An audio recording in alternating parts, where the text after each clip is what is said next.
మహిళల సాధికారత కోసం సమాన హక్కుల కోసం ఏకంగా మంత్రి పదవినే వదులుకున్న స్త్రీవాది అంబేద్కర్.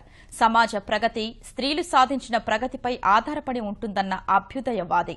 మాటలతో ఆగిపోకుండా ఆచరణాత్మకంగా పనిచేసిన స్త్రీ పక్షపాతి అంబేద్కర్.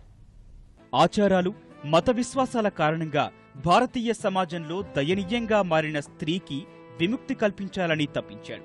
బాధ్యతలే తప్ప ఎలాంటి హక్కులు లేని దుస్థితిని భారతీయ స్త్రీకి విముక్తి కలిగించాలని కృషి చేశాడు. అందుకే ఆయన కుటుంబ వ్యవస్థలో స్త్రీలకు కొన్ని హక్కులు కల్పిస్తూ తయారు చేసిన హిందూ కోడ్ బిల్లుకు ప్రాణం పోశాడు.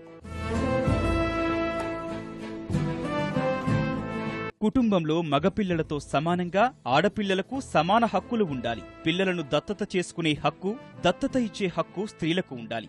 కులాంతర, మతాంతర వివాహాలు అనుమతించాలి. మగవారికి ఒకరికంటే ఎక్కువ మంది పెళ్లి చేసుకునే హక్కును రద్దు చెయ్యాలి. ఇలాంటి విప్లవాత్మక చర్యలే సమాజంలో స్త్రీల అభ్యుదయానికి దోహదం చేస్తాయని అంబేద్కర్ ప్రగాఢంగా నమ్మాడు.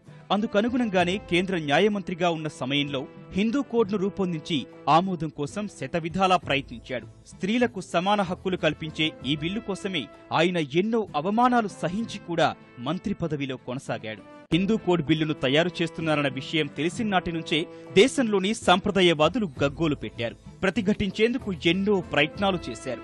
ఆనాటి హిందూ సమాజ ఆందోళనలకు కాంగ్రెస్ పార్టీ పెద్దలు తలొగ్గారు. అందుకే కాంగ్రెస్ కు ఆధిక్యం ఉండి కూడా పార్లమెంట్లో అంబేద్కర్ ప్రవేశపెట్టిన హిందూ కోడ్ బిల్లు ఆమోదం పొందలేకపోయింది. భారతీయ మహిళకు సమాన హక్కులు కల్పించలేకపోయానన్న నిరాశ, నిస్పృహలతో ఆయన తన మంత్రి పదవికే రాజీనామా చేశారు. స్త్రీల హక్కుల కోసం ఇలా మంత్రి పదవిని వదులుకున్న నాయకుడు కేవలం అంబేద్కర్ ఒక్కరే. సమాజ ప్రగతి స్త్రీలపైనే ఎక్కువగా ఆధారపడి ఉందని అంబేద్కర్ తరచూ అనేవారు. స్త్రీలకు విద్యావకాశాలు కల్పించడానికి అంబేద్కర్ ఎంతో ప్రయత్నం చేశాడు. ఆయన నేతృత్వంలో ఏర్పడిన పీపుల్స్ ఎడ్యుకేషన్ సొసైటీ బాలికలకు విద్యావకాశాలు కల్పించారు. విద్యా సంస్థలకు బాలికలు పరదాలో వచ్చిపోయే ఏర్పాట్లు, ప్రయాణ సౌకర్యాలు, తరగతి గదుల్లో వేరే ప్రవేశద్వారాలు వంటి సౌకర్యాలు కల్పించి వారిలో విద్యాభిరుచి పెంపొందించారు. మూఢాచారాల నుంచి బయటపడాలని అంబేద్కర్ తరచూ చెప్పేవారు. మారుతున్న సమాజంతో పాటు పద్ధతులు మార్చుకోవాలని, హేతుబద్ధంగా ఆలోచించాలని బోధించేవారు. దేవదాసీలు, పత్రజే, ఝటే, ఆరధి, జోగితి వర్గాల నుంచి బలవంతంగా వేశ్యావృత్తిలోకి వస్తున్న మహిళలను సమీకరించి వారిని జాగృతపరిచేవాడు అంబేద్కర్. స్త్రీల సమస్యల పట్ల అంబేద్కర్కు విశాల దృక్పథం, విభిన్న సంస్కృతులు పరిశీలించడం వల్ల, విరామం లేకుండా ఎన్నో గ్రంథాలు చదవడం వల్ల, అసమానతలు లేని సమాజం కోసం కలలు కనడం వల్ల అలవడింది. కుటుంబంలోని పురుషులు చెడు అలవాట్లకు లోనైతే వారిని నయానా భయానా మంచి మార్గంలోకి తేవాలని అంబేద్కర్ చెప్పేవారు.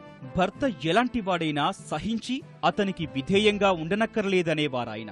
భర్త ఎంతటి దుర్మార్గుడైనా అతనినే అనుసరించి ఉండాలని ప్రబోధిస్తున్న ధర్మశాస్త్రాలకు పూర్తి భిన్నంగా దుర్మార్గులైన భర్తలను వదిలివేయవచ్చని చెప్పేవారు.